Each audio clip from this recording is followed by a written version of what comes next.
What up, Fight World? It's your boy Ego, and I'm back with some more boxing. I want to give a very special birthday shout out to Lucas Matthysse, aka The Machine. He turns 31 today, and he's definitely one of the best active fighters from Argentina, along with Sergio Martinez and Marcos Maidana. I want to give you guys an overview of Lucas Matthysse, what I expect from him in the future, and again, happy birthday to Lucas Matthysse. So without further ado, let's get all into it. Lucas Matthysse, his only clear, concise loss that you could say is to Danny Garcia.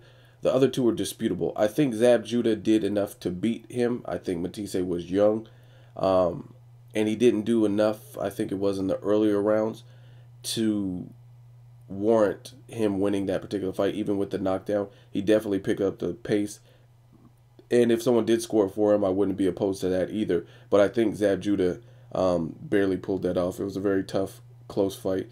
As far as the Devin Alexander, that seemed like a hometown decision. Again, I haven't seen either of those fights in quite some time, but this is just off of memory. I remember Zab Judah barely inching by and getting that win. But Devin Alexander, I thought he definitely should have won that fight. As far as Danny Garcia did his thing. And to some of you guys who are calling Lucas Matthysse overrated or a bum, good luck with that. I don't think his career is done by any means. I still think he's a skillful boxer, and he has the power to really make it a tough fight for anybody that he faces. The only thing that I guess could go wrong, barring the fact that Lucas Matthysse didn't have a clear and concise loss. He never got his face lumped up or his eyes swollen in a fight that I know of, in the same manner in which it happened in the Danny Garcia fight. So the only thing I could say is if other fighters, not really even other fighters, it's more or less Lucas Matthysse himself, if that damaged him in some kind of way. He did take a lot of shots. He does have a chin. So if that particular fight has damaged him either physically, which I don't know if he was hurt that bad. He did look like he was hurt. He was taking some blows. I attribute a lot of that to his eye, but that's part of boxing. You have to learn to overcome those obstacles. So yeah, barring the fact that Matthysse has taken a big career loss, I guess you could say. He worked very hard to get that title shot. Then he gets it, and then he doesn't quite meet the expectations to win the fight. So if that did something to his confidence, possibly, he'll be less dangerous. But I think that all lies with Lucas Matthysse. How bad does he want it? How bad does he want to get back on track to possibly get a Danny Garcia rematch or whatever fights in the future? But I don't think he's a scrub by any means. Danny Garcia showed an excellent way to beat him, which is what we all knew, and that's to really outbox him until you wear him down in the later rounds.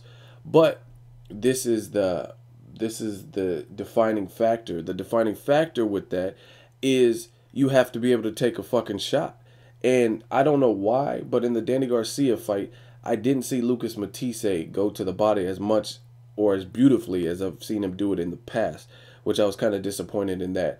Some of the acute or like technical boxing savvy that Matthysse has showed me in the past didn't necessarily show up, or didn't show up in all rounds in the Danny Garcia fight. So I was a little bit disappointed in that, because I know he has a skill set to do. But again, you have to give Danny Garcia his credit for maybe Danny Garcia using his lateral movement, using his finesse and his boxing IQ, made it difficult for Matthysse to set up those punches or do some of the things he had done to lesser opponents, non-title holders, the Humberto Sotos and Jose's.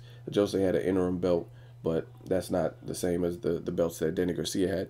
So, like I said, all of it lies on Lucas Matthysse, where he decides to go from here. How much was lost in the Danny Garcia fight? His first definitive loss in a lot of people's book. I do consider the Zab Judah. I mean, obviously, the Zab Judah, like Angel said, a loss is a loss. Yeah, he said it's a loss. Black and white, he lost. So, I mean, it's up to the fans to decide as far as the Devin Alexander Zab Judah fight, what they feel. But on his career it's a loss. So Angel is technically right. A loss is a loss, whether you dispute it or not.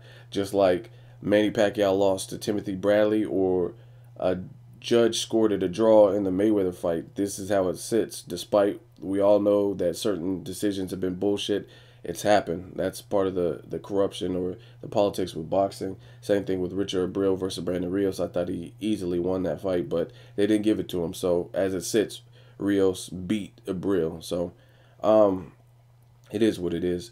But as far as Lucas Matthysse, I don't think he's done unless he decides in his mind that he's done. I think he's fought the DeMarcus Corley's veterans. He just had his big opportunity. He didn't quite meet those expectations. But again, he gave a valid effort. He held a good account of himself. And even like nursing an injury, his eye was fucked up, where some people would have given up, I would say. He showed what a warrior he is, because that's not easy to have no peripheral vision, have no vision, period, and someone keeps circling you that can hit and that boxes, that's a champion, and you stick around. Even the knockdown, you could say Danny Garcia kind of did a veteran move, held his head down, he got tangled up in the ropes, and then he got clocked, which was perfectly legal. There was no deduction in points or anything like that. However, they just weren't in the center of the ring, and then he just got dropped. So the man has a chin. Both fighters, Danny Garcia and Lucas Matthysse, I think they both have a chin. So a lot of people compare situations in boxing, and I don't think you could do that unless they're kind of like apples and apples, I guess you could say. People want to compare a fight with Paulie Malignaggi and Adrian Broner to Adrian Broner versus Marcos Maidana. Why? They fight nothing alike. Same thing with Danny Garcia. Some people are saying Lucas Matthysse is a bum, writing him off.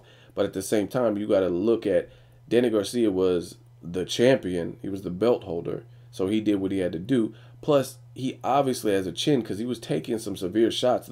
When his mouthpiece got knocked out, that was a crucial blow that the Mike Dallas Jr.'s, most people I could think of at welterweight, at junior welterweight, would have probably at least went down from, or probably got knocked out. I'm leaning more towards they would have got knocked out from that shot. And he took it, and he mounted his attack back in that round. So you got to give both fighters props. They fought like warriors. They are warriors, and that's kind of where the buck stops.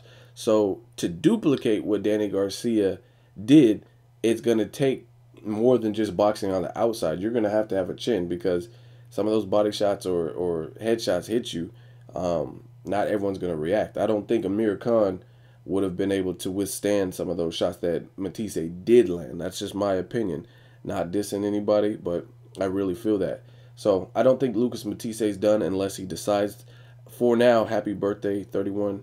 Lucas Matthysse, you're serving your country proud. Let me know what you guys think of Lucas Matthysse. Is he overrated? Is he a bum? Do you want to leave him a birthday wish?